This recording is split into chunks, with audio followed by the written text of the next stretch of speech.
Yes, good morning, Quinlan, and good morning, South Georgia. I am here with Phil Wise. He is retired, but he is also the Vice President of Operations and Development with the Carter Center. And he's here just to give us a rundown of Jimmy Carter's legacy, starting out here as a local politician in Georgia and making it his way to the White House. Can you explain to us that journey that he took to make it to the White House?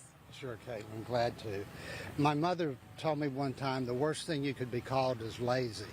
And Jimmy Carter was never be called lazy. He was always active, always doing things. When he came back from the Navy in 1953, he quickly got involved in civic activities and helped get a new water system in the small town of Plains, got roads paved, and got a swimming pool through the Lions Club put in.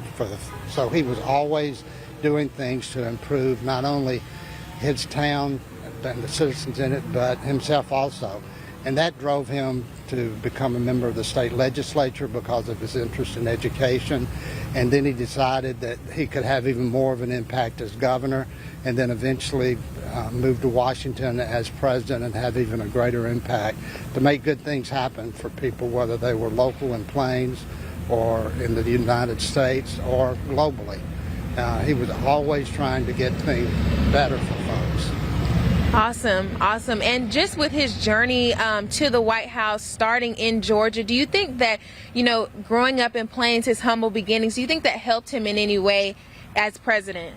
He never forgot where he came from, and he never forgot that whatever a policy or a government regulation was, that it affected people at the street level, individuals, and he always kept that in mind as to how things should be operated and structured.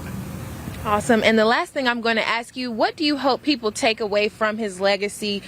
People in South Georgia and people all across the world, what do you hope they take away from his journey? He cared about people who had no voice. He cared about justice and equity, and he cared about making the world a better place for people. Awesome. Well, thank you so much. Thank you for making time for this interview today.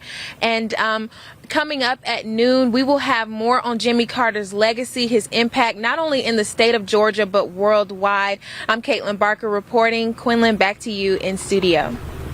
All right,